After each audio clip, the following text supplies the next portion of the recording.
हाँ तो और क्या, इनको कैश बुक बनवानी है, पहले ही कर देना चाहिए ये रेज। ओके जी, options are wide open today. हमने 3 काम, बल्कि नहीं 2 काम करने हैं, तो टेस्ट की थोड़ी सी डिस्कशन करके फिर अपने काम की तरफ मूव करते हैं। टेस्ट सबके पास थे, मैंने कहा था कल लेके आइएगा, ओपन कर लें, सिवाय मेरे सबके पास होंगे टेस्ट।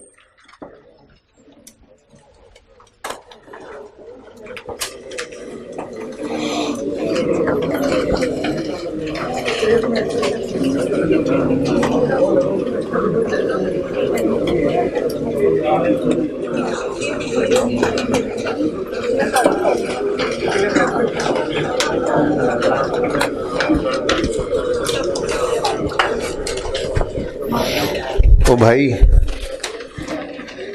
ये टेस्ट डिस्कस हो गया है।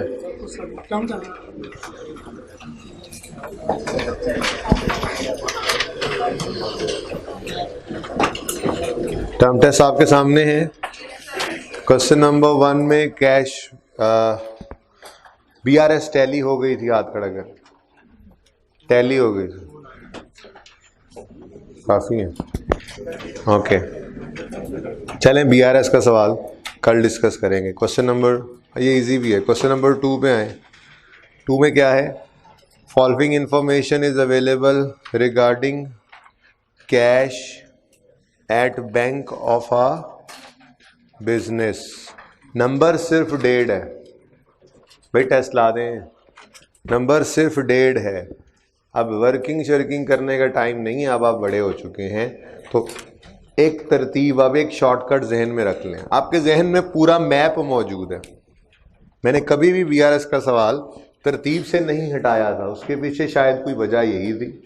इस तरह से कैश बुक बनती है आपके पास, एडजस्टेड कैश बुक, और फिर आपकी BRS होती है जिसमें आप एडजस्टेड कैश बुक के बैलेंस से ही शो करते हैं, शुरू करते हैं। उसके बाद ऐड करते हैं अनप्रेजेंटेड, लेस करते हैं। नॉर्मली तो यही होते हैं, बाकी एक का दुका कोई चीज़ और आ जाए तो तब बंदा सोच भी सकता है। और बैलेंस एज पर। अब आपने शॉर्टकट से चलना है, ठीक है। जोन सी फिगर गिवन है उसको पहले तो आइडेंटिफाई करना है। अब उसने गिवन क्या किया हुआ था हमें? Cash at bank as per bank column of cash book is 49। उसने बैलेंस हमें कैश बुक का दिया था, ठीक है, यानी 49। जहन के अंदर इसको यहीं पे रखेंगे, ठीक है, जो नॉर्मल बताया ना। अब हम यहाँ पे लिख देंगे +49। देखो ना, अगर कोई एडजस्टमेंट नहीं होगी तो यही एडजस्टेड।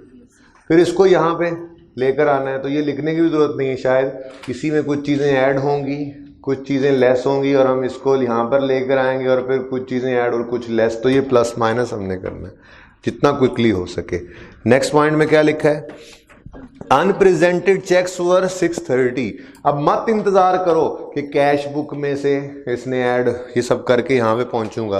करना चाहो तो कर भी सकते हो कि पहले कैश बुक के एडजस्टमेंट्स देख लो, लेकिन कोई जरूरत नहीं है। आपको ये तो पता है ना कि यहाँ से बैलेंस जो निकलना है, प्लस हो, माइनस हो, ओडी हो, नॉर्मल हो, उसने यहाँ पे जब भी आना है वो प्लस हो, माइनस हो। अनप्रेजेंटेड ने हमेशा क्या होना है? तो यहाँ पे लिख दो ना, +630, ठीक है, तो सही है ना। ये तो आपको पता है ना, हमेशा आपने तो ये आइडेंटिफाई बस कर लिया कि हम खड़े कहाँ पर हैं। कभी कभी ऐसा होगा हम यहाँ पे भी मौजूद होंगे, देखा था हमने, तो रिवर्स वर्किंग भी करनी पड़ सकती है, ठीक है। तो फिर आप यहाँ पर एक्स अज्यूम करके भी चल सकते हो, यहाँ पर एक्स अज्यूम कर दो और चलते जाओ, ठीक है। तो बहरहाल उसके बाद क्या गिवन है जी? Cheques received and paid into bank but not yet entered on the, ये कौन से चेक्स है? अनक्रेडिटेड है भाई, जौन सा मर्जी बैलेंस जहां से मर्जी घुमा के ले आओ, अनप्रेजेंटेड है तो बहरहाल उस वक्त आकर लेस ही होना है। आगे देखो क्या है? Credit transfers entered on the bank statement not entered in the cash book. Credit transfer क्या थी? वो जो बंदे ऑनलाइन पैसे भेज देते थे, याद है? बोलो। इसका मतलब बैंक स्टेटमेंट में पैसे आए हैं, हमने रिकॉर्ड नहीं किए हैं तो रिकॉर्ड कर लेंगे।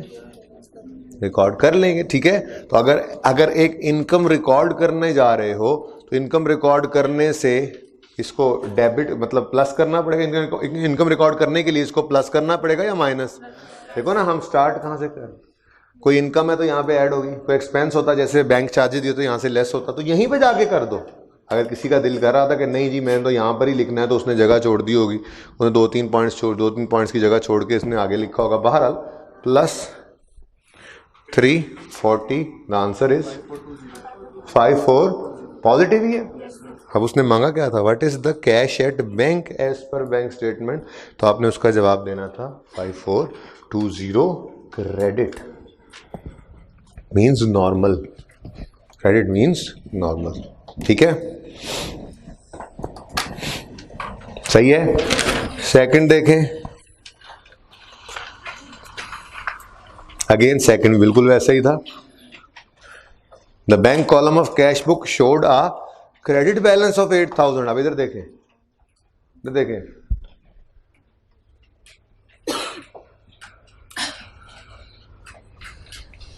कैश बुक में कौन सा बैलेंस पड़ा है, कौन सा बैलेंस पड़ा है, क्रेडिट। कौन सा बैलेंस है, क्रेडिट, मतलब एबनॉर्मल है। कैश बुक के लिए क्रेडिट एबनॉर्मल बैलेंस है, तो एबनॉर्मल बैलेंस है तो लिखो इसको 8000, ठीक है, क्लियर है। Okay next, unpresented, there were unpresented cheques amounting to, अच्छा चलो मैं कहता हूं मैंने पहले इसको एंड पे लिखा था, कुछ बच्चों का दिल होगा नहीं इसको हमने यहाँ पर ही लिखना था ताकि हमारी तरतीब भी ना हिले, तो थोड़ी सी जगह छोड़ दो, एक दो एडजस्टमेंट्स ही होंगी, पढ़ते हुए नजर तो आ ही जाती है, ठीक है, थोड़ी सी जगह छोड़ दो। अनप्रेजेंटेड क्या हुआ करते हैं हमेशा, ऐड कितने से 2500, आगे क्या कहता है, bank charges of 900 not recorded in cash book, का मतलब क्या है, कैश बुक में ऐड होंगे जी, -900 और कुछ भी नहीं था, आंसर 6400 नेगेटिव। आपने जवाब में उसको लिखना था 6400 डेबिट, नेगेटिव लिखने की जरूरत नहीं थी, ठीक है। नंबर डी, वैसे सी भी बहुत मजे का था ये ना, मेरे से असल में उस वक्त मेरा दिल समझ नहीं आ रही थी कि बेसिक्स को क्या करूं, बेसिक्स को क्या करूं, बेसिक्स को कैसे टेस्ट करूं, तो फिर यही जहन में आया सवाल, तो बनता गया सही बन गया, गुजारा हो गया था। On 5/12/19 Chakri purchased 20 items from Sial on credit. Islamabad जाने वाले, पेशावर जाने वाले, उनको पता लग रहा होगा कि ये रास्ते में जाते जाते शायद सवाल बन गया था। तो चक्री ने 20 आइटम सियाल से खरीदे उधार पे 5/12/19 पे। List price was 100 each and Sial allowed a 5% trade discount on such a bulk quantity purchase. ठीक है जी, सियाल ने कहा इकट्ठे 20 ही खरीदने आ गए हो, 5% ट्रेड डिस्काउंट मिल गया। ठीक है, मतलब हर आइटम 100 की बजाय कितने का मिल गया, 95 का। और टोटल कितने खरीदे थे, 20। तो 20 इंटू 100 करके -5 कर देते, या 95 इंटू 20 कर दो, दोनों का आंसर तो सेम ही आना है। कितना, 1900 से आपने एंट्री करनी थी, रिक्वायरमेंट थी एंट्रीज करो चक्री और सियाल दोनों की किताबों में। तो पहले चक्री की किताबों में कर लेते हैं एंट्री, चक्कर आ गए थे, चक्री सियाल हैं। ओके, चक्कर ही तो देने थे आपको जी। तो 1900 से एंट्री पास करनी थी आपने। चक्री ने चीजें खरीदी हैं, ठीक है, तो आप पहले सिर्फ चक्री को सोचते हैं। चक्री ने चीजें खरीदी हैं, परचेजेस ऑन क्रेडिट, तो एंट्री बनी परचेजेस डेबिट, क्रेडिटर सियाल, क्रेडिट 1900 से। ट्रेड डिस्काउंट आया ही नहीं, ट्रेड डिस्काउंट किताबों में आता ही नहीं है। ठीक है, अगली बात, ये अब सिर्फ चक्री की एंट्रीज कर लो, सियाल के लिए तो फिर ऑपोजिट 1 मिनट में बन जाएंगी। आगे कहता है Siyal said that he will allow a further cash discount of 2.5% if Chakri will be able to pay the outstanding amount till 31 December 2019। अब सियाल को शक था कि चक्री ने पैसे पूसे को नहीं देने, ठीक है, जल्दी दोस्त ने थोड़ा सा लालच दिया उसको कि अगर 31 नवंबर तक तुमने पैसे पे कर दिए तो मजीद 2.5% तुम्हें डिस्काउंट दिया जाएगा। ठीक है, तो ये कौन सा डिस्काउंट है? कैश या सेटलमेंट डिस्काउंट है।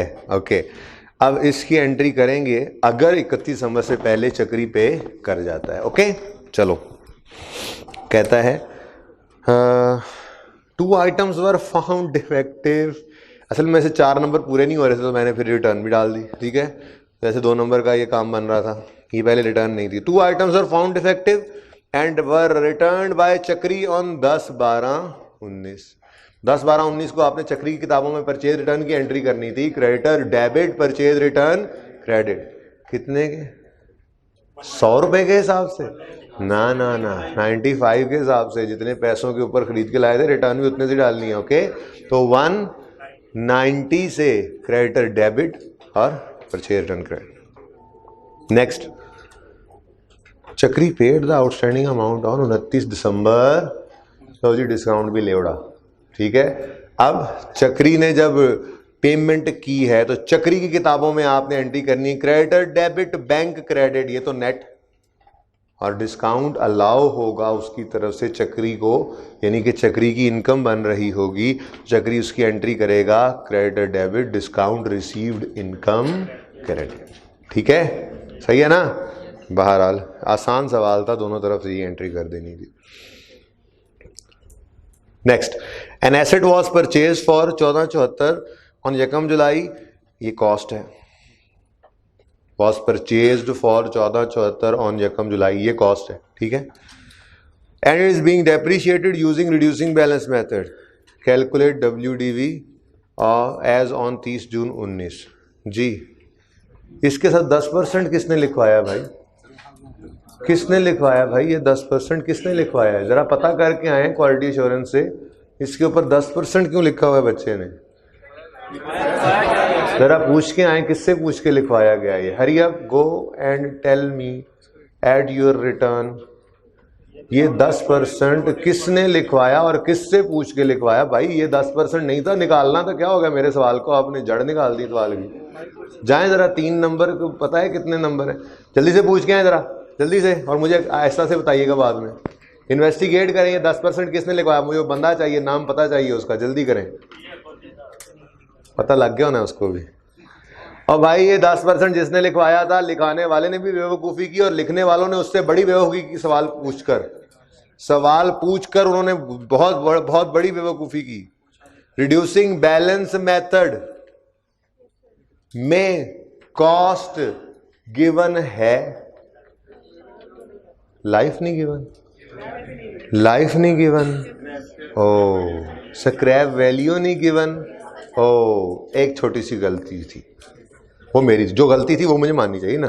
10% नहीं लिखवा, नहीं 10% नहीं लिखवाना बनता था ना, उन्हें पूछना चाहिए था कि जी रिड्यूसिंग बैलेंस मेथड है, we want to apply the rate formula जो कि है nth रूट S/C, हाँ 1 - अच्छा, अब आपके पास n नहीं था, आपके पास s नहीं था, c था, तो ये मेरी मिस्टेक है, आपको ये पूछना चाहिए था। क्या यूजफुल लाइफ मैंने आपको नहीं बताई? भूल गया मैं, क्योंकि मैंने सवाल को बदला था। जो लास्ट टाइम किसी बच्चों से अगर सवाल किया था तो वो स्ट्रेट फॉरवर्ड सा क्वेश्चन था शायद, उसके अंदर कॉस्ट नहीं थी, बुक वैल्यू गिवन थी, कॉस्ट निकाली थी। मैंने कहा ये तो कर ही लेंगे, तो बार बार दूसरे सवाल में भी डाल दिया हुआ है एडजस्टमेंट को, तो इनसे ये थोड़ा सा काम करवा लेते हैं। अब जब यूजफुल लाइफ नहीं थी तो इनको चाहिए था मुझसे पूछते, बच्चे कह रहे हैं यूजफुल लाइफ बताएं या रेट बताएं, ये क्या बात हुई? तो मैंने कहता हाँ यूजफुल लाइफ है और कोई एक फिगर बता देता, लेट से 5, ठीक है, मिसाल ले लेते हैं 5 साल अगर इसकी लाइफ है तो फॉर्मूला में ये 5 आ जाना था और ये 1473 पता नहीं समथिंग वो भी आ रहा है, ठीक है। मसला ये था, ये आपको समझाना चाह रहा था मैं, शायद मैं आपको पढ़ाते हुए ये बताना या लिखवाना भूल गया था, या बताया था तो अच्छी बात थी कि अगर कभी रेजिडुअल वैल्यू सवाल के अंदर ना गिवन हो या 0 गिवन हो तो हम उसको 1 अज्यूम करते हैं। बहरहाल वो मेरी वो उल्टी मुझ पे पड़ गई ये बात, ठीक है। वो तेज़ी में फनकारी तो मैंने लगा ली, लेकिन सवाल संडे की रात को असल में मैं ये पेपर बना रहा था, तो फिर ये सवाल एंड पे मैंने डाला था। क्वेश्चन 2, क्वेश्चन 4, क्वेश्चन 1 हो चुके थे। क्वेश्चन 3 में भी जब आखिरी पार्ट में पहुंचा तो आपको पता है जब मंजिल सामने हो तो नींद भी कभी कभी आ जाया करती है, तो इसलिए मेरे से ये ओवरलुक हो गया, तो इसकी माजरत मेरी तरफ से। लेकिन 10% लिख के मुतमईन होने वालों, नंबर इसलिए नहीं मिल रहे, ठीक है। आपको अच्छे तरीके से ये जहन में रखना है कि अगर रिड्यूसिंग बैलेंस मेथड हो और रेट गिवन ना हो तो रेट लाजमी निकालना है, उसका फॉर्मूला हमें पता है, ठीक है। तो असल मकसद तो आई कैप है, थोड़ी बहुत साथ से भी गलती हो जाती है, ओके जी। फॉर्मूला लिख के छोड़ दिया था, वेरी गुड, आपको पूरे 3 नंबर मिलेंगे, और पूरे नहीं 3 नंबर चले, हाँ ठीक है, बनते हैं, क्योंकि उसके अलावा WDV निकालना मेरे ख्याल में आपके लिए कोई मसला नहीं है। यकम जुलाई 14 से 30 जून 15, 30 जून 16, 30 जून 17, 30 जून 18 और 30 जून, बेसिकली 5 साल ही इसकी यूजफुल लाइफ मैंने अपने जहन में सोची थी, लेकिन वो लिखना भूल गया था, ठीक है भाई। मत करो बातें, अब बाद में पूछूंगा आपसे, अब जो भी होगा देखी जाएगी। अब मेरी तरफ आए नहीं आप, मुझसे पूछना भी गवारा नहीं किया किसी ने, मैं बताता हूँ अब आप लोगों को, ठीक है। ले जी, उसके बाद क्वेश्चन नंबर 3 के ऊपर आए जल्दी से, सिर्फ इसको पढ़ लेते हैं। क्वेश्चन नंबर 3 आपका FAR 1 का पास पेपर था, ठीक है जी। इसके अंदर बस एडजस्टमेंट 3 को मैंने थोड़ा सा चेंज किया है। उसको चेंज इसलिए किया था कि वो आपको ओरिजिनल सवाल भी दिखा दूंगा किसी वक्त, उसमें सिर्फ ये लिखा हुआ था an asset having book value of इतने was repaired at a cost of 2.5 lakh, और आगे लिखा हुआ था कि repair expected to increase the assets life या एफिशिएंसी बाय इतने साल। तो वो अभी आपको कॉन्सेप्ट दिया नहीं है कॉस्ट डिटर्मिनेशन में सब्सीक्वेंट एक्सपेंडिचर का, तो इसलिए मैंने उसको एडिशन ही बनाना था, उस एडजस्टमेंट में वो एडिशन ही लिख दिया, बाकी सारा सवाल वही है। इस सवाल के अंदर थोड़े से नंबर मेरे हिसाब से आई के अपने कम दिए हुए थे, शायद 12-13 थे, 2-3 नंबर इसमें मैंने बढ़ाए कैलकुलेशन के हिसाब से, एडजस्टमेंट्स को देखते हुए, नंबर ऑफ एडजस्टमेंट्स को देखते हुए। Following information has been extracted from the financial statements of Full Speed Enterprises for the year ended 30 June 2013। Vehicles की कॉस्ट, अक्यूमुलेशन और WDV गिवन थी। WDV को हमने क्या करना होता है, हम तो अगर रिक्वायरमेंट व्हीकल अकाउंट और एक्यूमुलेटेड डेप्रिसिएशन अकाउंट है तो हमें ये ओपनिंग बैलेंस बनाने के लिए बैलेंसेस चाहिए थे। 30 जून 13 के बैलेंसेस गिवन है और रिक्वायरमेंट है 30 जून 14 के अकाउंट्स बनाने हैं। तो 30 जून 13 के इसका मतलब ही क्या था, यकम जुलाई। 30 जून 13 का मतलब यकम जुलाई। अच्छा, साल कितने बच्चों ने लिखा था जब सवाल के अंदर कैलेंडर ईयर से हिल गया था? बहुत अच्छी आदत, फ़ायदा होता है इससे। हमारा साल था यकम जुलाई 14 से 30 जून 15। साल था हमारा यकम जुलाई 14 से 30 जून 15, और ठीक है ना। अच्छा, तो अब यकम जुलाई 14 का बैलेंस तो गिवन ही नहीं था, गिवन था सॉरी यकम जुलाई 13 का बैलेंस तो गिवन ही नहीं था, ये गिवन था। 30 जून 13 वाला बैलेंस बेसिकली वो यकम जुलाई 13 का भी वही बैलेंस होता है। तो ब्रैकेट में भी लिख लें इसको, 30 जून 13 स्लैश डाल के यकम जुलाई 13। तो ओपनिंग बैलेंसेस थे 65 और 24। जिसने यहाँ से उठा के सवाल में लिखा उनको लेजर्स में, लेजर्स रिक्वायरमेंट थी ना, लेजर्स में लिखा, उसको 0.25 मार्क्स मिल गए। ठीक है, आगे बढ़े। FSC provides depreciation on vehicle at 15% reducing balance. Depreciation on addition disposal is provided in proportion to the period of use. ये तो हम करते ही वैसे हैं, जितना अर्सा इस्तेमाल करते हैं उतना ही डेप्रिशिएट करते हैं। अगर पहले साल आया है, एडिशन का साल है और पूरा साल इस्तेमाल नहीं हुआ, तो जितने महीने इस्तेमाल हुआ उतना डेप्रिशिएट करते हैं। जाने वाले एसेट की डेप्रिसिएशन रोक देते हैं जिस दिन वो चला जाता है। तो हम तो करते ही ऐसे हैं, लिखा होता है सवाल में वैसे, हमने वैसे ही आदत बना ली है। Okay, next. कहाँ गया सवाल? हाँ, other related information is as follows. Number 1, on Yakam August 13, a vehicle which was acquired at a cost of 850 on Yakam July 11 was exchanged for a new vehicle. The balance was settled with a check of, ये cash paid है, cash paid. The list price of the new vehicle was 900. List price को underline करें, fair value.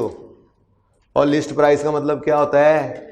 Fair value लिख दे अलग से तो वो फिर ठीक है, मान जाएंगे वो डिफरेंट है, वरना तो नॉर्म यही है कि जो चीज के ऊपर ठप्पा लगा होता है उसकी प्राइस वही होती है, मार्केट प्राइस ही उसके ऊपर लिस्ट के ऊपर लगी होती है, उसके टैग के ऊपर लगी होती है। तो लिस्ट प्राइस का मतलब जो उसकी बाजार में कीमत है, हो सकता है उस पर डिस्काउंट भी दे देता वो, पर बाजार की कीमत लिस्ट प्राइस ही है। हो सकता है हमें यहाँ पे लिखा होता मिल जाता कि जी 5% ट्रेड डिस्काउंट दे दिया उसने, दे सकते हैं। आप लोगों के जो डिस्काउंट्स लगे होते हैं 30% ऑफ, 20% ऑफ, 50% ऑफ, किसके ऊपर होते हैं? लिस्ट प्राइस के ऊपर होते हैं। लिस्ट प्राइस पर डिस्काउंट लगा, लिस्ट प्राइस असल में क्या था? फेयर वैल्यू होती है, उस पर उन्होंने ट्रेड डिस्काउंट लगा दिया, ठीक है ना। बहरहाल ये पुराना सवाल है, उस वक्त आईकैप को भी शायद ये नहीं पता था कि सिनेरियो 3 बनाए जा सकते हैं, फेयर वैल्यू ऑफ ओल्ड देके बच्चों को परेशान किया जा सकता है, शायद, मतलब पता तो होगा, मतलब कभी ऐसी बात टेस्ट नहीं होती, सिंपल केस था। Fair value of new asset given है, fair value of new given है, fair value of old given, तो फेयर वैल्यू ऑफ ओल्ड सिर्फ गिवन हो तब भी हमें वो रेलेवेंट होती है। फेयर वैल्यू ऑफ दोनों गिवन हो तो हम फिर भी ओल्ड की ही फेयर वैल्यू लेकर प्लस माइनस कैश करते हैं। लेकिन अगर कभी सिर्फ fair value of new given है, ओल्ड गिवन ही नहीं है, तो फिर मजबूरी हो जाती है और फेयर वैल्यू न्यू की कॉस्ट हो जाती है, ठीक है, बात समझे हो? Okay, next. अब बहरहाल ये सिंपल सी एक्सचेंज की ट्रांजैक्शन थी। न्यू की कॉस्ट है 9 लाख, ओल्ड की कॉस्ट थी 8,50,000 और उसको डेप्रिशिएट करेंगे डेट ऑफ परचेज से डेट ऑफ सेल तक, और कैश पेड की फिगर थी 3,50,000, ठीक है। तो ये एक सिंपल सी ट्रांजैक्शन थी, एक सिंपल सी ट्रांजैक्शन थी। सिनेरियो टू मैंने जो आपको 3 सिनेरियोज लिखवाए थे उनमें ये सिनेरियो 2 बनता है, when fair value of only new is given, ठीक है। इनवॉइस पर्ची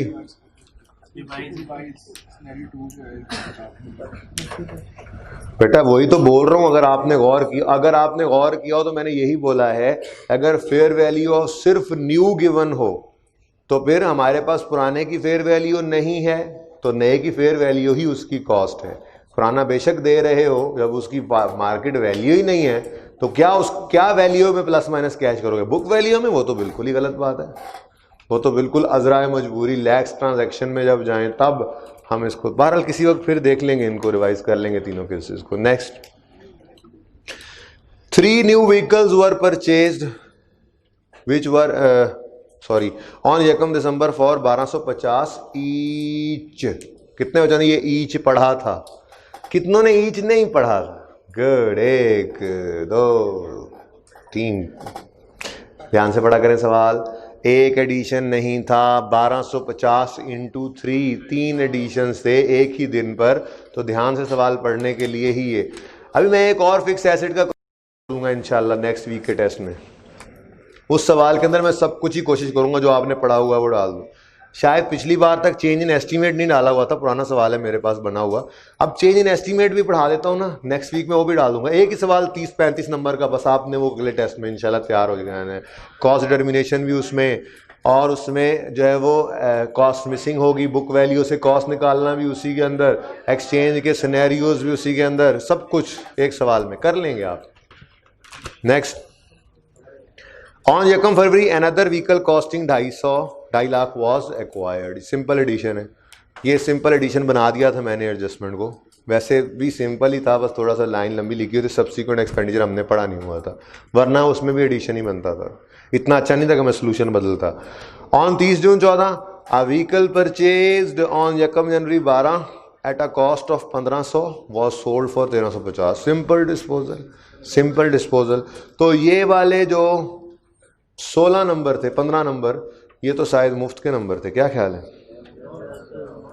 नहीं थे मुफ्त के नंबर, मुश्किल थे। कितने बच्चों को लगता है कि ये सवाल में 15 में से 10 नंबर आ जाएंगे? तो और की चाहिए था। ओके, नंबर 4 क्वेश्चन और नंबर 1 क्वेश्चन ये रह गया, ठीक है। हाँ, कल थोड़ा थोड़ा करके, ताकि पढ़ते भी रहे ना, फिर सारा करना है, डिस्कस कर लेना है, इसमें भी कुछ नहीं। चलो 4 भी कर लेते हैं, मैं तो कहता ऐसे बदहज़मी ना हो।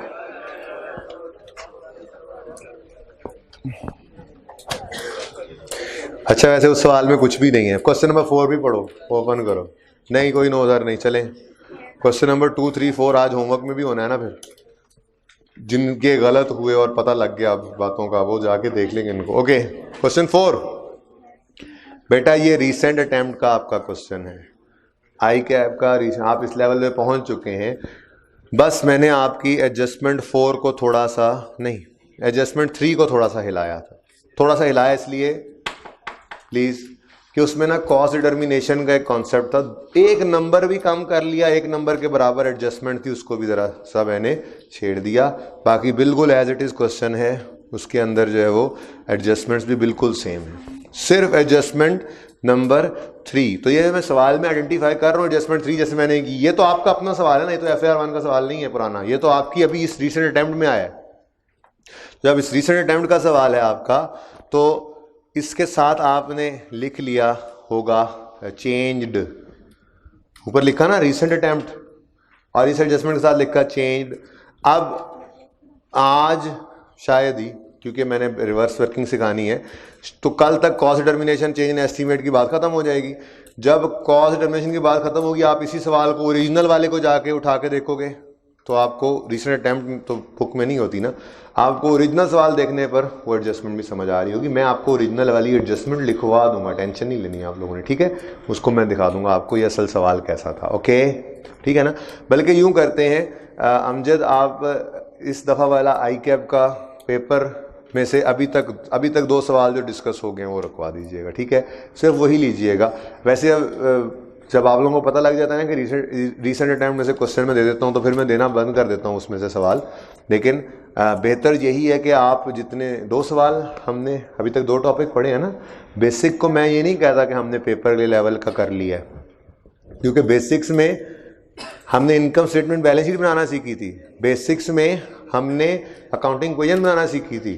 अब वो अकाउंटिंग इक्वेशन या वो इनकम स्टेटमेंट बैलेंस शीट वो टेस्ट वाली पेपर वाली नहीं है, वो तो बेस थी। जब सारे टॉपिक पढ़ लेंगे तो उन समेत वो इनकम स्टेटमेंट बैलेंस शीट बनाएंगे, उन सारे टॉपिक्स की इम्पैक्ट के समेत हम बनाएंगे अकाउंटिंग इक्वेशन, वो होगी एग्जाम लेवल की, ठीक है। तो उसको करेंगे इंशाल्लाह एंड पे जाके। बहरहाल इसलिए मैंने अभी तक BRS और फिक्स एसेट जो आई कैप ने टेस्ट किया वो आपके साथ शेयर भी कर लिया, ठीक है। इसमें कोई मसला होगा नहीं आपको। पढ़ते हैं। As at 1 January 18 balances of cost and cumulative amounted to 12,700 and 6240 respectively. कोई एक एडजस्टमेंट ऐसी बता दीजिएगा जिसमें जरा सी ऐसी बात हो जो हमने पढ़ी ना हुई। हालांकि हमारे कॉन्सेप्ट बिल्डिंग क्वेश्चंस बहुत छोटे छोटे से होते हैं, लेकिन कॉन्सेप्ट बिल्ड ही छोटे क्वेश्चन से होते हैं। मैं एक कॉन्सेप्ट के लिए 2-3 सवाल करवाता हूं आपको, फिर उसके बाद वो नए कॉन्सेप्ट के अंदर 2-3 सवाल, ताकि अगर कॉन्सेप्ट पक्का हो जाए फिर सारे कॉन्सेप्ट से मिलकर ही परिचय का सवाल बनना है। और ये देखें सवाल 15 नंबर का, ये आई कैप की अटेम्प्ट में 16 नंबर का सवाल था। इसमें एसेट के अकाउंट का 1 नंबर मैंने कम कर दिया है, क्योंकि कॉस्ट डिटर्मिनेशन में आपको सिर्फ ट्रेड डिस्काउंट की एडजस्टमेंट करनी पड़ी है, जो हमने पढ़ी हुई थी। जो 2 चीज़ें उन्होंने इसके अलावा दी थी वो ऐड करने वाली वो हमें नहीं करनी पड़ी थी, ठीक है। तो पॉइंट 1 में ओपनिंग बैलेंसेज गिवन थे, कोई मसला 3 अकाउंट्स बनाने का कहा था उसने, कॉस्ट एक्यूमुलेटिव और एसेट का डिस्पोजल अकाउंट। तो ओपनिंग कॉस्ट और ओपनिंग एक्यूमुलेटेड डेप्रिसिएशन आ गई हमारे पास, इसको उठाकर लिखने के मार्क्स होते हैं सवाल से, क्योंकि लेजर रिक्वायर्ड है। एसेट को एसेट की साइड पे लिखना ओपनिंग, एक्यूमुलेटिव के बैलेंस को एक्यूमुलेटिव वाली साइड पे लिखना ओपनिंग, ये सही है। तो सही है तो नंबर है, कॉन्सेप्ट है ना, एसेट डेबिट है, एक्यूमुलेटिव क्रेडिट है। ओके नेक्स्ट, ऑन 1 अप्रैल 18 मैं ये बातें करता जा रहा हूँ, सवाल पढ़ता जा रहा हूँ, क्यों नहीं मैं कोई चीज़ लिखी अभी तक, इसमें कोई चीज़ लिखने के लायक लगी नहीं मुझे। आपको कोई एडजस्टमेंट अगर लगे कि हमने नहीं की हुई, हमें समझ नहीं आ रही, तो मैं यहाँ पे वो सारी परफॉर्म करने के लिए तैयार हूँ, आपने बताना है। मैंने क्वेश्चन नंबर 3 आपसे डिस्कस किया, कोई मसला, क्वेश्चन 2 डिस्कस किया, कोई मसला, जितना ज़रूरत पड़ा उतना मैंने लिख के बता दिया, ठीक है। तो थोड़ा कॉन्फिडेंट हो, ओवर कॉन्फिडेंट नहीं, कॉन्फिडेंट रहें। जो क्वेश्चन सामने आए पढ़ें एक दफ़ा, नज़र आ रहा है कि ऐसी बातें हमने क्लास में पढ़ी सुनी है, तो फिर समझ जाएं कि आपका काबू है इसके ऊपर। जो क्लास में पढ़ा सुना वैसा कर दोगे, इंशाल्लाह अच्छा रिजल्ट आएगा जी। ऑन 1 अप्रैल 18 हमारे साल के दौरान ही an old machine having fair value of 340, old machine having fair value of 340, underline कर लो। Old machine having fair value of 340, underline कर लो। कर ली underline. Was exchange for a new machine, the balance of purchase price was paid through a cheque of 680, ये क्या है? Cash paid. ये क्या है? Cash paid. The list price of the new machine was 1130, underline कर लें। List price of new machine, list price को underline कर लें। अब तो पता लग गया ना लिस्ट प्राइस क्या होती है? फेयर वैल्यू कहते हैं। लिस्ट प्राइस जो टैग लगा होता है बेटा, मार्केट में लेने जाओ कोई चीज जो उसके ऊपर प्राइस टैग लगा हुआ है वही उसकी मार्केट वैल्यू है। कैसे आप कह सकते हो कि वो मार्केट वैल्यू वही होगी, कुछ और होगी मार्केट वैल्यू? नॉर्म है ना, जब तक कि सवाल खुद कोई बात ना कह दे तो लिस्ट के ऊपर लिखी हुई प्राइस, वो लिस्ट प्राइस वही मार्केट प्राइस है उसकी। Okay, purchase price, list price, market price, fair market price, interchangeably use होते हैं ये सारे। List price, market price, purchase price, fair market value interchangeably use हो रहे होते हैं ये। ठीक है, सवाल को कॉन्टेक्स्ट पढ़ा करें, कोई रट्टा नहीं लगाना कि फेयर वैल्यू का लफ्ज आएगा तो फेयर वैल्यू, लिस्ट होगा, परचेज होगा, उसके अलावा हट जाएगा तो हम छोड़ देंगे। सवाल का कॉन्टेक्स्ट पढ़े, जुमले का कॉन्टेक्स्ट पढ़े, नजर आ रहा है? ठीक है, तो this is fair value of new. यहीं पे रुक जाओ और मुझे बताओ, वैसे इस बच्चे ने क्रॉस भी लगाया, जिसकी कॉपी ये करवा के लाया, जो सही चीज़ पे क्रॉस लगाना था। मुझे बताओ, अगर दोनों की फेयर वैल्यू गिवन हो तो हमारे लिए रेलेवेंट क्या है? तो 1100 किधर गया? 1130 को हमने इग्नोर करना था, 340 जमा 680 कॉस्ट ऑफ न्यू आनी थी। ठीक है, ये भाई साहब इधर बताना जरा, आपने इसमें क्या किया था? ये किया ही नहीं। तुम्हें शर्म नहीं आ रही? तुमने हथियार फेंक दिए हैं, तुम बुजदिल। खड़े हो जाओ ना जरा, खड़े हो जाओ जरा। ये है जी वो बुजदिल, ये है वो बुजदिल आदमी जिसने एडजस्टमेंट वो हाथ इसलिए नहीं डाला कि सवाल में गलत हो जाएगी एडजस्टमेंट। आई कैप में नेगेटिव मार्किंग नहीं है, कान खोल के सब सुन लें। ये गलत एडजस्टमेंट करने से नंबर माइनस नहीं होते। तो जब माइनस नहीं होते तो कुछ ना करके आने से कुछ भी करके आना बेहतर होता है। खड़े रहो। और किसी ने एडजस्टमेंट ही नहीं की इस वजह से कि समझ नहीं आ रही। अब तो कोई नहीं मानेगा। चलो, पास भी किसी ने होना जिसने मान लिया जी। ऑन सही है। The plant sorry the old machine had been acquired for 870 on यकम सितंबर 15। तो स्ट्रेट फॉरवर्ड एडजस्टमेंट थी। इस जैसी एडजस्टमेंट आपके हैंड आउट में आई थिंक लेक्चर 9 के ऊपर था वो सवाल, अकमल ब्रदर्स, उसके अंदर आप इससे बिल्कुल मिलती जुलती एडजस्टमेंट कर चुके थे। और वो अकमल ब्रदर वाला इससे एक आधी अटेम्प्ट पहले आया हुआ सवाल है। तो आई कैप भी कहाँ जाए बेचारा, यहीं पे ही पूछना होता है सवाल। यही चीजें हैं पूछने के काबिल। आगे बढ़े। ऑन यकम फरवरी 18 a plant having a list price of, अब लिस्ट हर जगह लिखा हुआ था, कितने तो समझ जाते भाईजन के फेयर वैल्यू नहीं कहते। a plant having a list price of 10,000 was acquired, addition है, a trade discount of 5% was allowed on the list price। इधर देखो, सब लिस्ट प्राइस 10 ही है, उसने ट्रेड डिस्काउंट दिया है ऑन लिस्ट प्राइस। तो डिस्काउंटेड प्राइस को हम अब लेंगे अपनी किताबों में रिकॉर्ड करने के लिए। पर हो सकता है उसने मुझे डिस्काउंट दिया हो, बेटा क्या गारंटी है इसको भी देगा, उसको भी डिस्काउंट तुम्हें भी मिले? बोलो, हो सकता है मेरा बिजनेस रिलेशन उनके साथ पिछले 10 साल से हो, मैं परचेजेस कर रहा हूं, मुझे 10% डिस्काउंट मिल जाए, और तुम एक वॉक इन कस्टमर हो, या मैं कॉर्पोरेट क्लाइंट हूं और तुम जो है वो एक छोटे सा घर से उठ के एक आदमी ही आए हो, तुमने एक चीज परचेज करनी है और मैंने उनसे जो है वो बल्क क्वांटिटी में परचेजेस करनी है। तो person to person, customer to customer vary होता रहता है काम। ठीक है ना? तो लिस्ट प्राइस पे डिस्काउंट मिल गया है, सो व्हाट, किसी भी वजह से मिल सकता है, कोई खूनी रिश्ता हो सकता है। याद होगा मैंने कहा था ट्रेड डिस्काउंट किस किस वजह से मिल सकता है, अगर याद हो तो मैंने कहा था कोई ट्रेड रिलेशनशिप हो, कोई बिजनेस रिलेशनशिप हो, कोई खूनी रिलेशनशिप हो, कोई बल्क क्वांटिटी परचेज हो तो हमें ट्रेड डिस्काउंट मिलता है। इसका मतलब ये नहीं है कि वो फेयर वैल्यू नहीं थी, फेयर वैल्यू उसकी 10,000 ही थी, उसने खुश हो गए या किसी भी वजह से हमें कुछ डिस्काउंट दिया है। ओके, तो list price is the fair value of new asset. बहरहाल यहां पे तो एक्सचेंज है ही नहीं, टेंशन ही कोई नहीं थी। The plant was ready for use on यकम अगस्त 18। अब 10,000 रुपये एडिशन लेना था। बोलो बोलो बोलो, 10,000 रुपये एडिशन लेना था। आप कहेंगे सर ज्यादती किया आपने। कुछ बच्चे बैठे हैं वो कहा करते हैं अक्सर, पढ़ाते कुछ और हैं, टेस्ट में कुछ और देते हैं। कुछ बच्चे बैठे हुए हैं, कुछ बच्चे बैठे हुए हैं, अभी वो आज ऊपर भी नहीं देख रहे इस बात को सुनने के बाद, है ना। तो सुने, मैंने ये बात पढ़ाई हुई थी, फ़र्क सिर्फ ये है कि मैंने परचेजेस या गुड्स के रेफरेंस में पढ़ा दी थी कि परचेजेस डेबिट करना नेट से। अब फिक्स्ड एसेट के ऊपर भी तो वही कॉन्सेप्ट अप्लाई होना है। मैंने कहा था ट्रेड डिस्काउंट हमारी किताबों में नहीं आता, बस परचेज ऑफ गुड्स हो तो परचेजेस डेबिट होती हैं, परचेज ऑफ फिक्स एसेट हो तो फिक्स एसेट डेबिट होता है। ये बेसिक्स के अंदर एक बात बताई थी, बस वही था। किसको इग्नोर करना? हाँ, तो इग्नोर ही करना है। इग्नोर करने का मतलब क्या होता है? मतलब कि जो मैंने आपको यहाँ पर ट्रेड डिस्काउंट समझाया था, तो मैंने 100 रुपए वाली चीज में से जब 5 माइनस किए थे, तो क्या मैंने 100 से एंट्री की थी? खुदा का खौफ करें। इग्नोर का मतलब क्या है? उसकी एंट्री नहीं करनी, बल्कि हमारी कहानी ही कहां से शुरू होगी। हाँ, वैसे मैंने ऐसा कोई लफ्ज बोला था इग्नोर करना है? ट्रेड डिस्काउंट इग्नोर करना है मतलब उसकी कोई एंट्री नहीं करनी। तो एंट्री नहीं करने का मतलब ये थोड़ा ही है कि आप ट्रेड डिस्काउंट को सिरे से किताबों में ले आएंगे।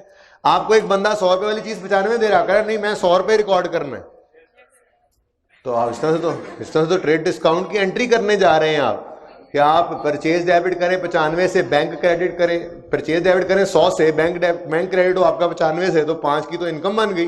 क्या ट्रेड डिस्काउंट की एंट्री होती है? अगर हम इसको 100 पर लिखें तो ट्रेड डिस्काउंट की एंट्री करनी पड़ेगी। फिर क्या करनी चाहिए?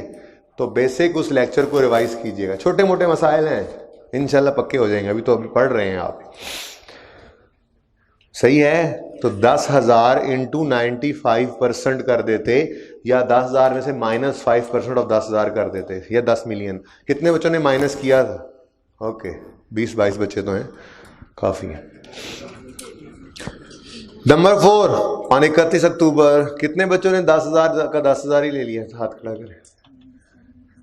कितने बच्चों ने हाथ ही नहीं खड़ा किया अभी तक? वो हाथ खड़ा करें जी। क्या किया था आप लोगों ने? कुछ भी नहीं किया, सवाल ही नहीं किया। हजार सवाल नहीं किया? खड़े हो जाओ। तुमने सवाल क्यों नहीं किया? क्या नहीं समझा यार? तुम मेरा दिल तोड़ देते हो हमेशा यार, तुम ना दुश्मन हो। तुम सचमुच में तुम मेरा दिल तोड़ देते हो हर रोज। तुम जब ये कहते हो समझ ही नहीं आ रही थी, क्या मतलब? तुम कहते हो कि यार तुमने पढ़ाया ही नहीं मुझे से, मुझे समझ ही कुछ नहीं आई। तुम भी खड़े हो जाओ। क्यों नहीं किया तुमने सवाल? कैप मैन, अब कहोगे मैंने किया था सवाल, क्यों नहीं अटेम्प्ट किया? हाय अल्लाह, तुम कितने बच्चों ने टेस्ट नहीं दिया? हाथ खड़ा करते हैं, बस ज़ियारत करवा दें मुझे, ज़ियारत करवा दें। खड़े होकर ज़ियारत करवा दें, खड़े हो जाएं, जल्दी करें ना, टाइम नहीं है। कुछ नहीं कहता, बैठ जाओगे यहीं पे। किधर फीमेल स्टूडेंट्स में? मेहरबानी जी, 10:30 नहीं। खुद बताएं जी, खुद बताइए। अब तो बताना ही था आप लोगों ने, पहले तो नहीं बताया आप लोगों ने जी। और तुम बैठो भाई, क्यों नहीं टेस्ट दिया?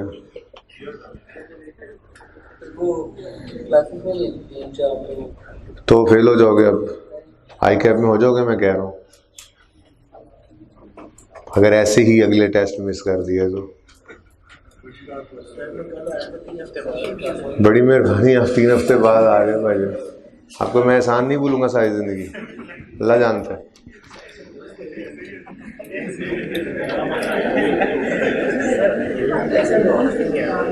क्या हुआ था एक्सीडेंट में? क्या हुआ, क्या था? टूटने से बच गया था सब कुछ, तो फिर क्यों नहीं आए? क्या ज़हन पे सदमा हो गया था? एक्सीडेंट हो गया था। हाँ, 3 हफ्ते तुमने छुट्टी कर ली, अल्लाह के बंदे। हाँ भाई, तुम एजाज से पीछे वाले भाई साहब, एजाज तुम बैठ जाओ। बेटा प्रेपरेशन नहीं थी और टेस्ट नहीं दोगे, ये लोग जो हो ना, ये लिखवा लेना किसी वक्त मेरे से सादा सफ़े पे आके कि फेल हो जाओगे अगर यही एटीट्यूड रहा तो। सादा अल्फाज में मेरे से सादा सफ़े पे लिखवा लो ये बात, ताकि बाद में मुझे दिखा सकोगे आपने कहा था और आप झूठे साबित हुए। हाँ भाई, तुम्हारी भी तैयारी नहीं थी। ये बाकी गिनती करो यार, कितने बच्चे हैं, और अटेंडेंस से देख के बताओ कितने बच्चों ने टेस्ट दिया था कल, नंबर ऑफ स्टूडेंट्स।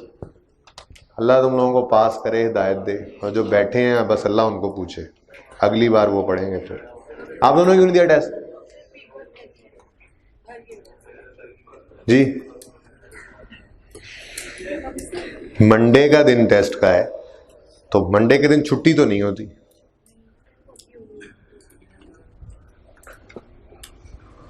बैठ जाओ, ये 1 2 3 4 5 6 बच्चों को नहीं गिनना, बाकी सबको गिन लो। बैठो बेशर्मो। बता दिया तुम लोगों को क्या होना है तुम्हारे साथ। अगर तुम लोगों ने ऐसे ही करना है तो मर जाओ, टेस्ट दे के मरना।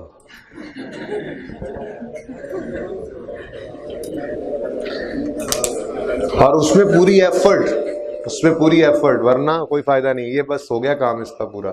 इसको क्लास से पहले चेंज करवा दिया करें याद से। कितने बच्चे हैं और कितने बच्चे टेस्ट में थे प्रेजेंट?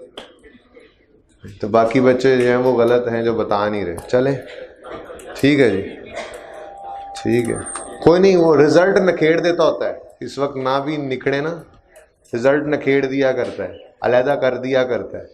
ये जो 10 12 15 बच्चे बैठे रहे जिन्होंने नहीं बताया, ये बाहर आ जाएंगे, सामने आ जाएंगे रिजल्ट वाले दिन। उससे पहले नहीं आएंगे, छुप सकते हैं, कोई मसला नहीं, छुपे रहें। ओके, बस दुआ नहीं है बेटा, ये हकीकत है। जिन्होंने यहाँ पे बेइज्जत करवा लिया ना खुद को, वो पास हो जाएंगे इंशाल्लाह, मुझे पता है, मेरा तजुर्बा है। बाकी जो छुप के बैठे रहे वो बैठे रहे, बस ठीक है। वो अगली बार फिर क्लास में आएंगे, मैं कहूँगा फिर आ गए, वो सर मैं ये हुआ, पता नहीं बहुत मेहनत की, पता नहीं फेल क्यों कर दिया, आई कैप सर पास ही नहीं करता, मुझे नहीं समझ आ रही 42 पे कैसे फेल हुआ, 44 पे, ये सब आ जाएंगे। तो उस वक्त पता लग जाता है, अच्छा तुम ही थे जो टेस्ट के वक्त कहा जाता था कि खड़े हो जाओ और नहीं खड़े हुआ करते, पता लग जाता है। ओके, आ रहा हूं उस तरफ। The plant was ready for use. पहले तो 10 को 5% कम करना था ना एडिशन के वक्त, ये तो हो गया। अब जब एक बार एसिड आ गया है तो उसको डेप्रिशिएट करने की कहानी आएगी।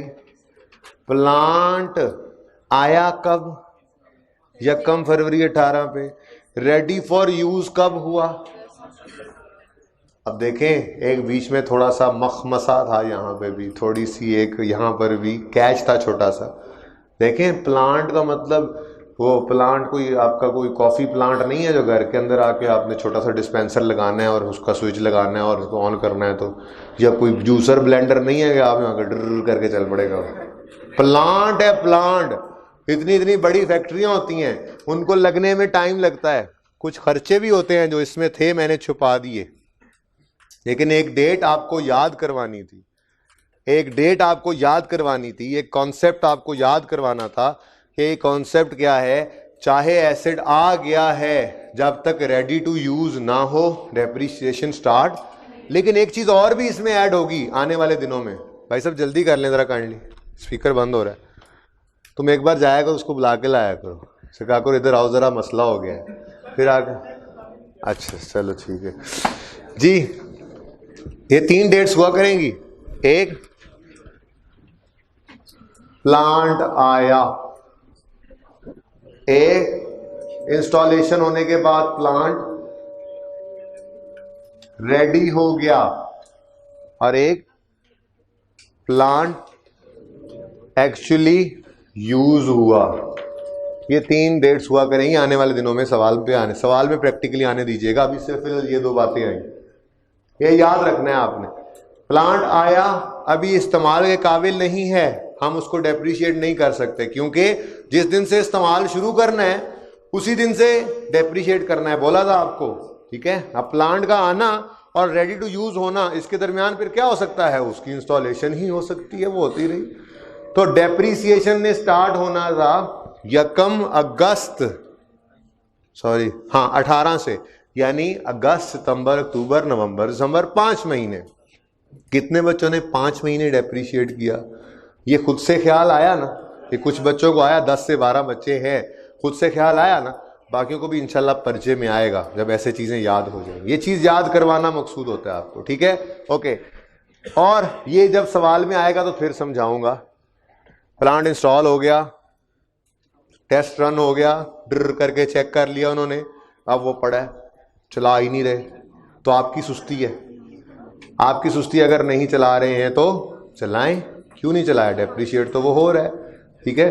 बहरहाल डेप्रिसिएशन स्टार्ट करने की डेट होती है कब, जब प्लांट रेडी टू यूज हो जाए। बैटरी ले आए यहाँ से।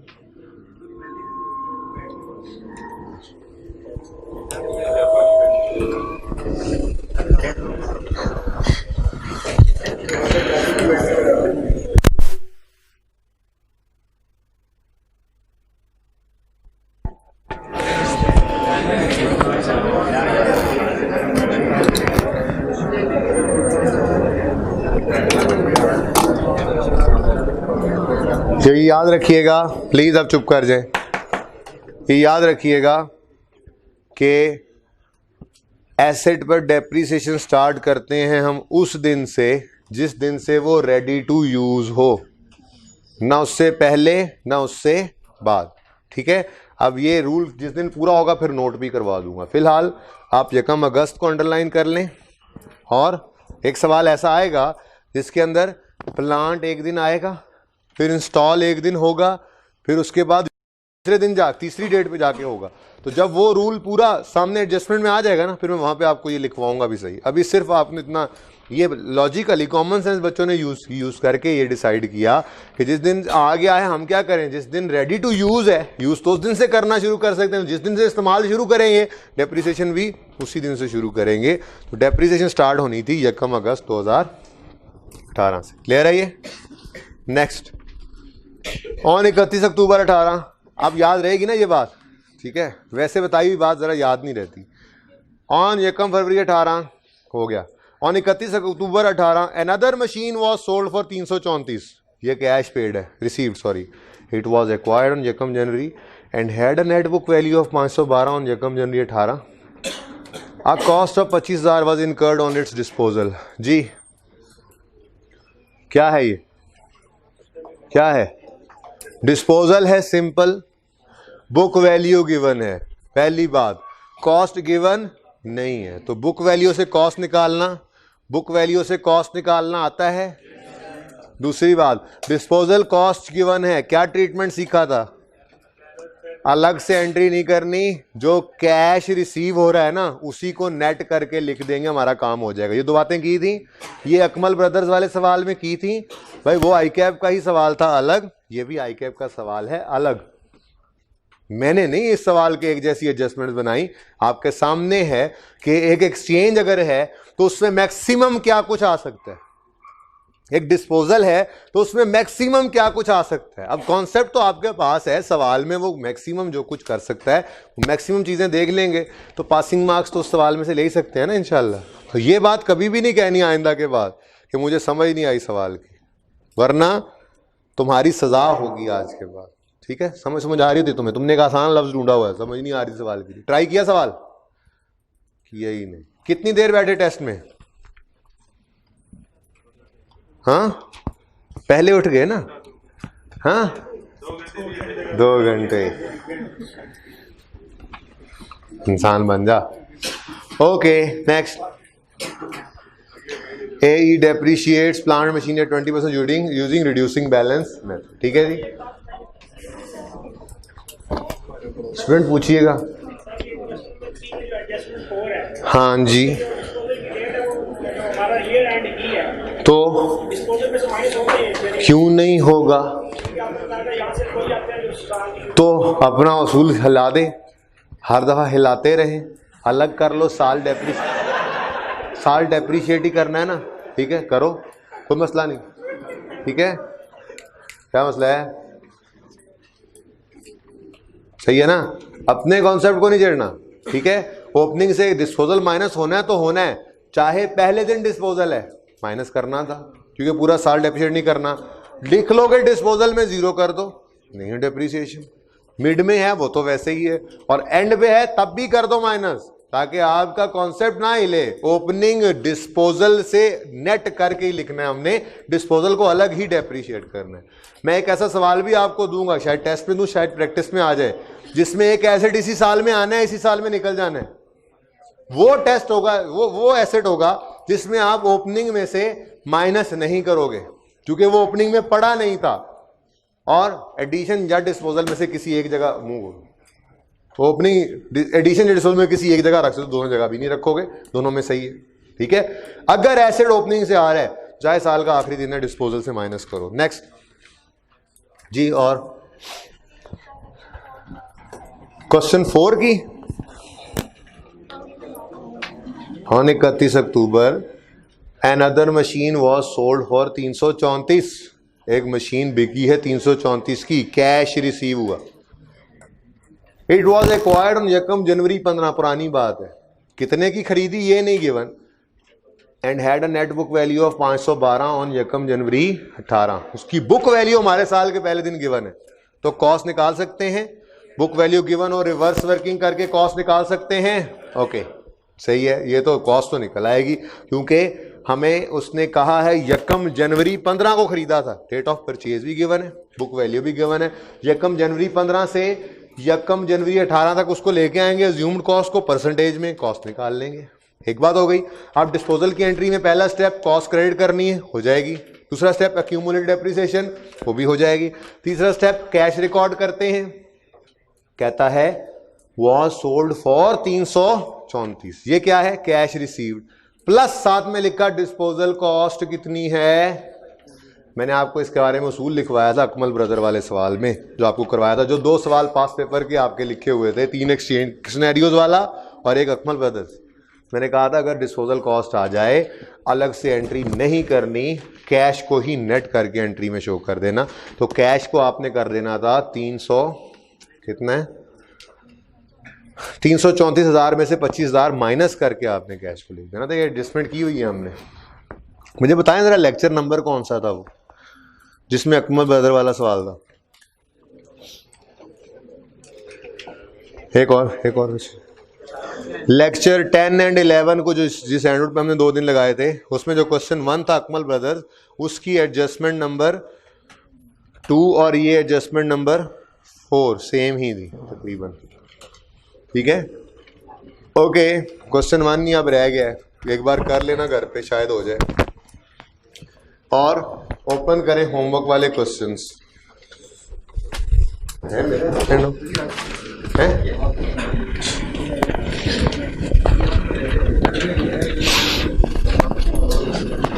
पास हो गए हो बेटा। हिम्मत जो करेगा ना, पेपर जैसा मर्जी आ जाए, जैसा मर्जी पेपर आ जाए, जिसके लफ्ज ये नहीं होंगे ना, समझ नहीं आ रही थी क्या करना है, वो पास होगा। उसकी वजह हमने कुछ छोड़ा ही नहीं है, छोड़ेंगे भी नहीं कुछ। सवाल जो टॉपिक से देगा, कैसे हो सकता है कि उसमें कुछ भी ना समझ आ रहा हो, कुछ ना कुछ तो समझ आ रहा है। तो जो समझ आ रहा है वो लिख के आओ। जो इस तरह से करेगा ना, एजाज की तरह से नहीं करना। क्यों? क्योंकि इसने हिम्मत ही नहीं की सवाल को करने की। उस सवाल के अंदर अब पढ़ते पढ़ते इसको, अगर 20 नंबर का सवाल था तो 5-7 नंबर ऐसे नजर आए होंगे जो इसके भी करने के काबिल थे, कर सकता था। तो अब वो 42, 43, 44, 45, 46, 47, 48 ये सारे यही होते हैं। तो हिम्मत करनी है, सवाल को देख के परेशान नहीं होना, जो आता है वो करके आना है। सवाल पूरा सही कभी भी नहीं होगा, याद रखना। मैं यूं कह लूं तो ज्यादा अच्छा है। और पूरा सवाल सही करके पास भी नहीं हुआ जा सकता। हर सवाल आधा सही कर लो, पास हो। हर सवाल 50% सही कर लो, पास हो। करके देख लो, किसी टेस्ट में अप्लाई कर लो। हर सवाल आधा सही करो, आगे चलो, फिर आधा सही करो। सब सारे सवाल आधे आधे सही हो तो टोटल में 50 नंबर पास। ठीक है, तुम बेटा टेस्ट दोगे नहीं ना तो तुम्हें दूसरों के मेरिट ही नजर आएंगे, लेकिन अपना रिजल्ट कार्ड में नंबर नजर आएंगे।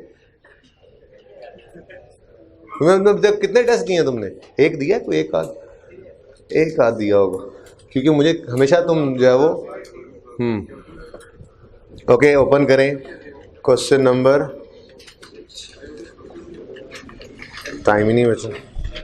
क्वेश्चन 4 होमवर्क में था।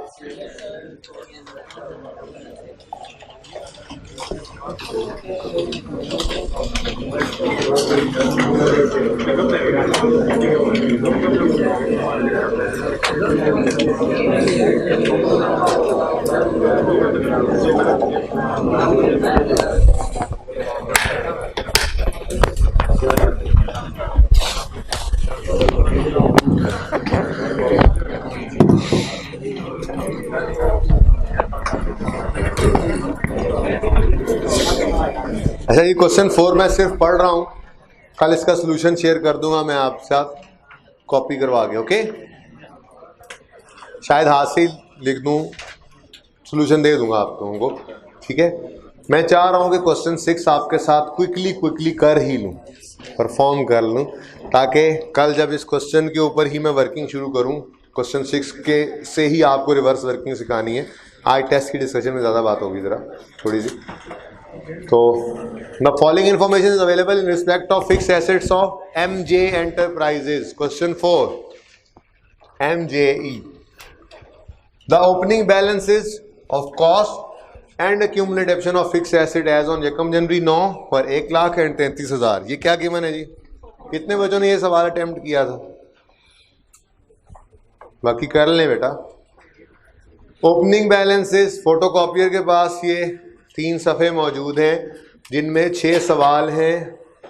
FAR 1 के पास पेपर्स हैं, अगली बार बुक में डाल दूंगा इंशाल्लाह, भूल गया था, ये रह गए हैं ऐड होना, तो इसलिए कंप्लीटनेस इंश्योर करेंगे। अगर कोई चीज़ ऐसे मिसिंग होगी तो मैं आप हैंडआउट प्रोवाइड कर दिया करूँगा। ठीक है, ओके। ओपनिंग बैलेंसेस आ गए जी। Number 2 assets costing. चलें, एक थोड़ी सी बात यहाँ पे मजे की आ गई, करते जैसे।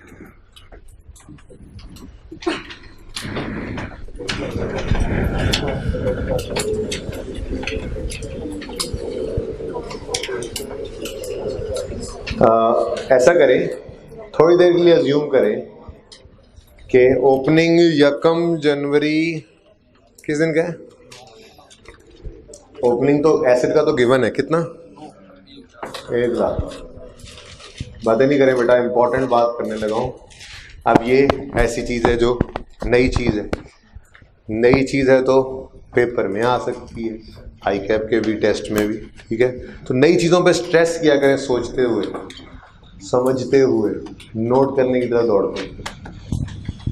वैसे तो सवाल के अंदर ब्रॉड डाउन गिवन है, बट मैं कहता हूँ अज्यूम करो थोड़ी देर के लिए कि ये जो सामने 33,000 है ये नहीं है। अज्यूम करो कि ये 33,000 यहाँ पे नहीं है। ठीक है, ओके। अब एसेट अकाउंट उसने कहा है बनाओ और एक्यूमुलेट डेप्रिसिएशन अकाउंट बनाओ, ऐसे ही है। डिस्पोजल तो बनेगा, डिस्पोजल आएगा तो ठीक है, यानी एसेट और एक्यूमुलेशन अलग अलग बनाने हैं ना। अब अगर अलग बनाने हैं तो ये ओपनिंग भी कहीं से ढूंढो। ठीक है, अब आपको मैं देता हूँ पूरा 1 मिनट, नहीं पूरे 2 मिनट देता हूँ। ठीक है, टाइम खत्म हो गया तो ये इतनी अहम बात है कि ये समझ में आ गई तो हो सकता है यही टेस्ट हो जाए। जैसे आपने देखा हो एक एक कॉन्सेप्ट, पूरा सवाल 15-16 नंबर का सवाल इस टॉपिक में से बन रहा है। इसके अलावा भी ये टॉपिक जो है 1-2 टॉपिक्स में और भी साथ फाइनल अकाउंट में लाजमी आ रहा होता है, तो बड़ी वेटेज है इस टॉपिक की। इस पर टाइम ज़्यादा लगने से परेशान नहीं होना। कम अज़ कम भी 20 नंबर हैं इसमें से, ये 15 से 25 में कह दिया करता हूँ एहतियातन, 15 से 25 कह दिया करता हूँ। ठीक है, अगर अकेला सवाल जो कि लाजमी आता है ना भी आए तो भी इसने हर जगह पे पहुंचे होना होता है। ठीक है, तो इम्पोर्टेंट टॉपिक है। ओके, आपको मैं देता हूं पूरा 1.5 मिनट, चलें 2 मिनट। पॉइंट 2 पढ़ें और मुझे ये फिगर निकाल के दें जो सवाल में मैंने अज्यूम किया है नहीं है। और 1.5 मिनट 2 मिनट कोई आपस में बात ना करें, समझे पेपर में ये सिचुएशन आ गई है, मसला हो गया, बस आ गई सिचुएशन।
जी मैं ये अज्यूम कर रहा हूँ कि आप बाकी ऐसे सोच रहे हैं कि वो फिगर नहीं है सवाल में और ओपनिंग निकालना है। कितने बच्चों ने कैलकुलेट कर लिए? 2 3 4 5 6 7, कुछ ही की नए बच्चे थे, बाकी ज़्यादातर तो शायद पहले इस तजर्बे से गुजर चुके। अच्छा है ना, कुछ नए बच्चे भी कहना ज़रूरी होता है ना। अब हर कोई कहेगा मैं तो नए वालों में ही हूँ ना, साथ वाले को कहेगा मैं नए वालों में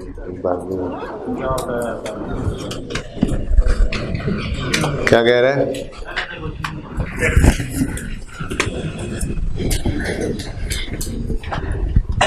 न्याजी बैठा हुआ, समझ आइए, स्नेक लगानी है मेरे बिहाफ पे। नहीं कह रहा हूँ तारिक को तुमने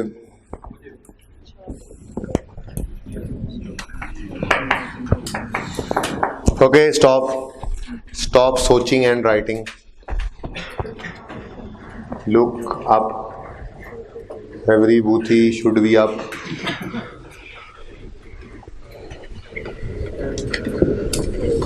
सवाल में लिखता है point number 2, assets costing 20,000 were acquired on यकम July 8, remaining fix assets were acquired when MJE commenced business on यकम January 5, there were no disposals of fixed assets up to यकम जनवरी 2009। कमेंस कब किया इन्होंने बिजनेस? यकम जनवरी 2005 में, और आज ये मौजूद है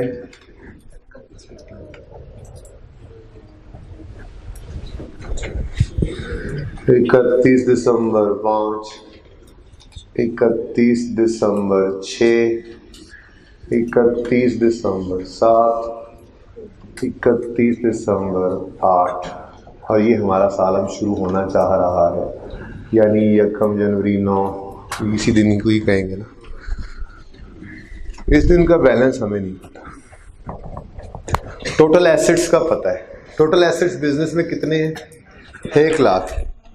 पॉइंट नंबर 2 ने हमें बताया इन 1 लाख के एसेट्स में से 20,000 के एसेट्स ऐसे हैं जो यकम जुलाई 2008 में खरीदे गए, और बकाया सारे तब खरीदे गए जब एमजेई ने कमेंस किया बिजनेस ऑन यकम जनवरी। तो फिर बाकी कितने बचते हैं? 80,000। अब कॉस्ट तो 80 जमा 20 100 हो गई, लेकिन हमें क्या चाहिए? यकम जनवरी 9 या 31 नवंबर 8 की एक्यूमुलेटेड डेप्रिसिएशन। तो भाई आपके पास जैसे डिस्पोजल की डेट तक आप एक्यूमुलेशन निकालते थे, डिस्पोज ही नहीं ना करना, डेप्रिसिएशन निकालनी है तो नहीं निकाल सकते। आप डेट ऑफ परचेज से डेट ऑफ सेल तक डिस्पोजल डेप्रिसिएशन निकालते थे, ऐसे ही करते थे ना। आज क्या करना था? डेट ऑफ परचेज से 31 दिसंबर तक निकाल लेनी, डिस्पोजल की डेट ना कहो, बस ईयर एंड कह दो। फर्क क्या था? कोई फर्क ही नहीं था। इस एसेट को पूरे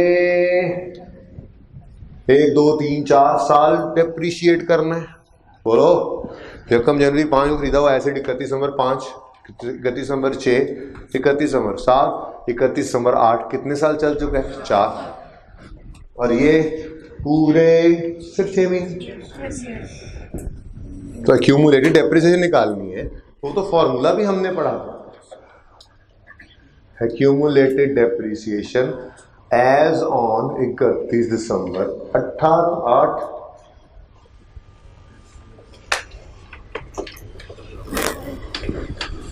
सारे के सारे एसेट्स लाख के होते तो यहां से निकाल लेते, आसान सा काम था। हमने कहा जी वो फॉर्मूला हमें आता है कॉस्ट इनटू रेट। कितना है?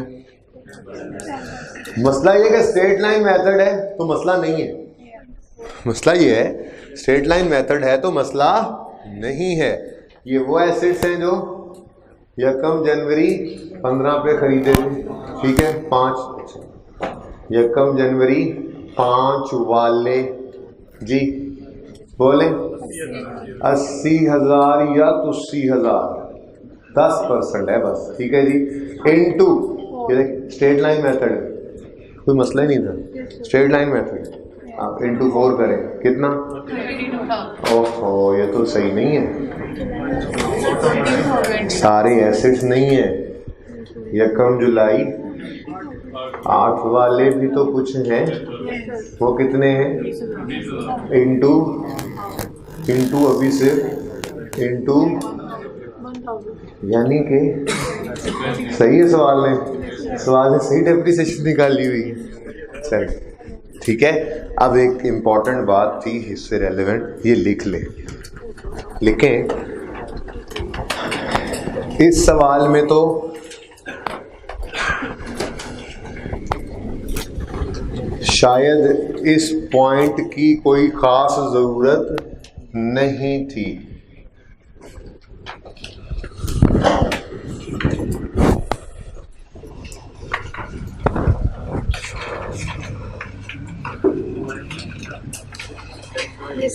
सिवाय इसके कि बेटा सुन लें, सिवाय इसके कि एक जगह सिर्फ उसने रेफरेंस दे दिया है date when MJ commenced business, इसका रेफरेंस सिर्फ दे दिया एक जगह, तो वो सिर्फ इतना सा इस्तेमाल हो गया। इस पॉइंट सारे के अंदर डेट ऑफ कमेंसमेंट का यूज़ होना सिर्फ ये रेलेवेंट है। बहरहाल आप लिखें इस सवाल में पॉइंट 2 की कोई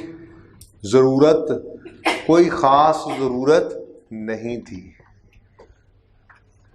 लेकिन अगर सवाल में ओपनिंग अक्यूमुलेटेड डेप्रिसिएशन मिसिंग होती, अगर सवाल में ओपनिंग अक्यूमुलेटेड डेप्रिसिएशन मिसिंग होती तो हम पॉइंट 2 का डाटा इस्तेमाल करके,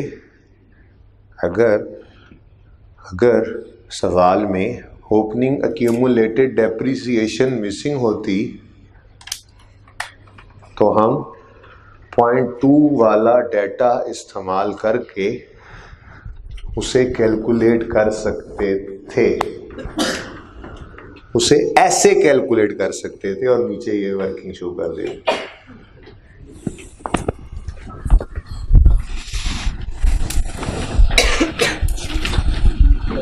ठीक है ना, बड़े काम की वर्किंग है ये, बड़े काम की सोच है।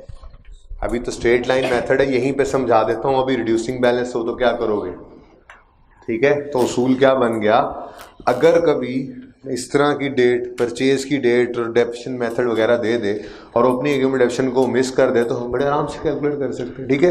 तो पॉइंट 3, 4, 5 अभी पढ़ाता हूँ आपको, 6 भी, तो आप देखोगे इसके अंदर कोई ख़ास यूज़ नहीं हुआ पॉइंट 2, तो इतना ज़्यादा रेलेवेंट नहीं था ये वाला पॉइंट।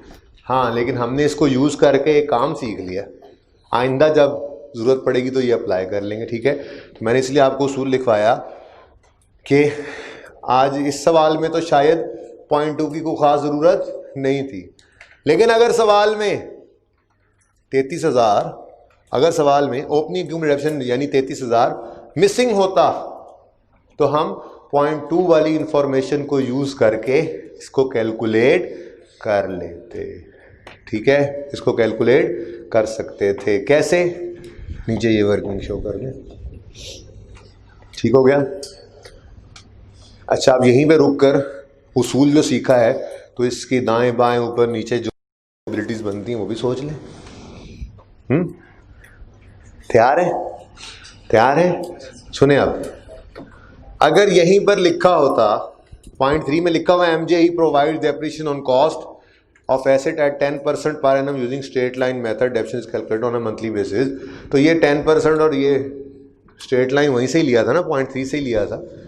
अगर यहाँ पर लिखा होता रिड्यूसिंग बैलेंस मेथड है, डेप्रिसिएशन मेथड रिड्यूसिंग बैलेंस है और 33,000 मिसिंग होता और ओपनिंग अक्यूमुलेशन का बैलेंस मिसिंग होता तो क्या करते, कुछ भी ना करते, ऐसे ही यकम जनवरी 5 से 31 दिसंबर 8 तक की एक्यूमुलेट डेप्शन निकालते 80,000 के ऊपर। बस शॉर्टकट ना अवेलेबल होता, हम तरतीब से चलते, यकम जनवरी 5 से हर साल की डेप्शन निकालते 31 दिसंबर 8 की WDV आती, फॉर्मूला लिखते, cost is equal to accumulation is equal to cost minus WDV। ठीक है, ऐसे ही 20,000 की भी रेपिटेशन निकालते हैं। तो एक तो आप होमवर्क लिखो छोटा सा अपना, देखो रीडू दिस वर्किंग, जहां पे ये वर्किंग की है ना आपने, यहां पे लिखें redo this working assuming method is reducing balance 10% ही रहने दो। रीडू, ये जहां पे आपने यहां भी ये वर्किंग लिखी है, लिखी तो होगी ना, वरना अभी थोड़ी देर में लिख ही लेंगे। उसूल लिख के एक वर्किंग की, इस वर्किंग के साथ छोटा सा होमवर्क लिखें, redo this working assuming method is reducing balance, other things remaining same। क्या मतलब, 80,000 भी सेम, उसकी डेट ऑफ परचेज भी सेम, 20,000 भी सेम, डेट ऑफ परचेज भी सेम, बस 10% भी सेम, बस मेथड कौन सा। तो फिर तरतीब से ध्यान से वर्किंग डिटेल से करोगे, दोनों की डेफिनेशंस निकलेंगी, वो फिर मैं कल आपके साथ शेयर करूंगा क्या आंसर आया, ठीक है। लास्ट टाइम आई थिंक बच्चों ने किया था 29,000 समथिंग आया था, देख लेना। 12 आगे बढ़े, आगे बढ़ते हैं जी। पॉइंट 1 2 3 हो गया, यानी पॉइंट 1 में ओपनिंग बैलेंसेस थे, ठीक है। पॉइंट 2 में बस ऐसे ही फजूल सी एडजस्टमेंट, अभी कोई जरूरत नहीं थी लेकिन शुक्र है थी, यहां पर सीख लिया।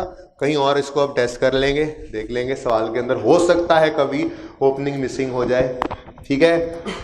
थर्ड पॉइंट भी हो गया। 4 सिंपल पॉइंट, आपके लिए मसला ही कोई नहीं। An asset acquired on 1 January whose net book value on 30 June 9 was 2750 was sold for 1500। जी, एसेट की बुक वैल्यू गिवन है, कॉस्ट गिवन, लेकिन स्टेट ये डेट ऑफ परचेज भी तो गिवन है। बोलो, तो बुक वैल्यू और डेट ऑफ परचेज गिवन हो तो कॉस्ट निकाल सकते हो, निकाल लोगे, simple disposal. Number 5, on 1 July 9 an asset which was acquired at a cost of 2000 when MJE commenced business। यहां पर बस यूज हुआ है थोड़ा सा पॉइंट नंबर 2, तो वो वाली बात कहीं और भी लिख देता, सॉरी, कि कमेंसमेंट की डेट ये है तो यहां से यूज हो जाना था। वो 80 और 20 को अलग करने की जरूरत कोई खास थी नहीं, मैं ये बताना चाह रहा था। बहरहाल 2000 का एसेट खरीदा था, एन एसेट, देखो 1 जनवरी क्या कह रहा है, assets costing 20 were acquired on 1 July and remaining fixed assets were acquired on 1 जनवरी 15।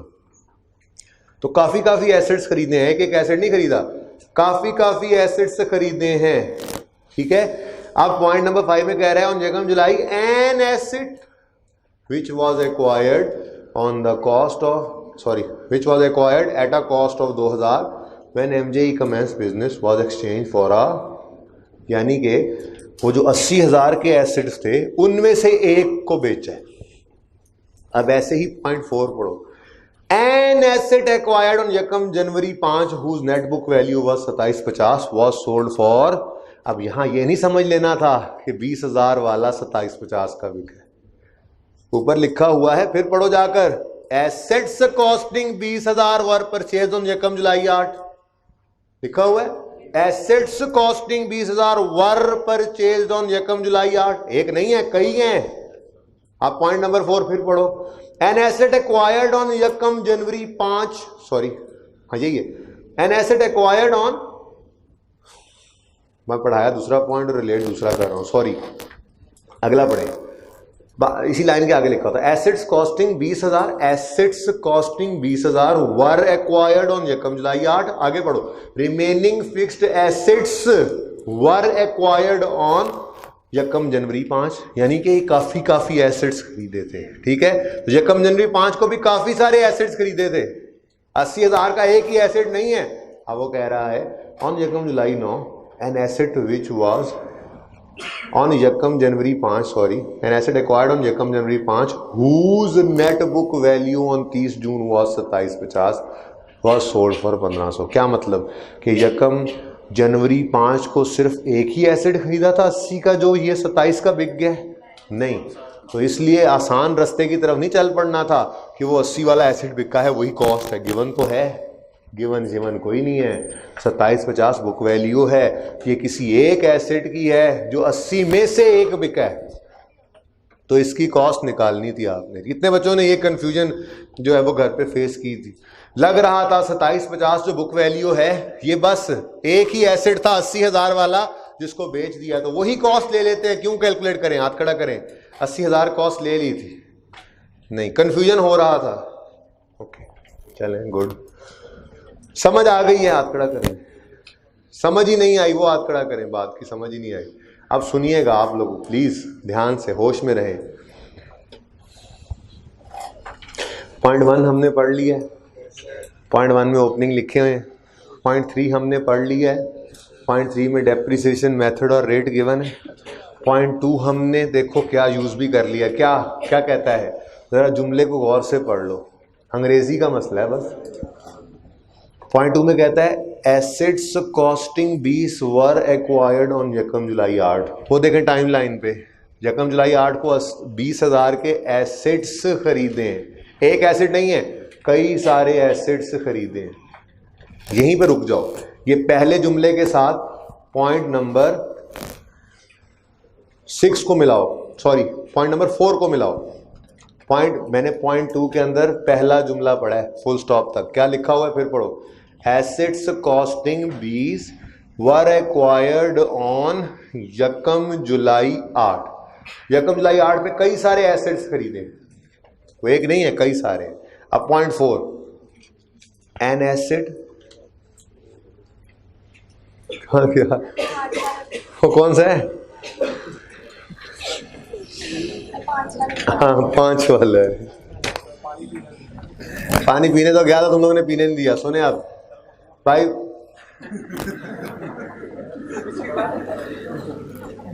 सुन लें आप मेरी बात, देखें बड़ी सादा सी बात है।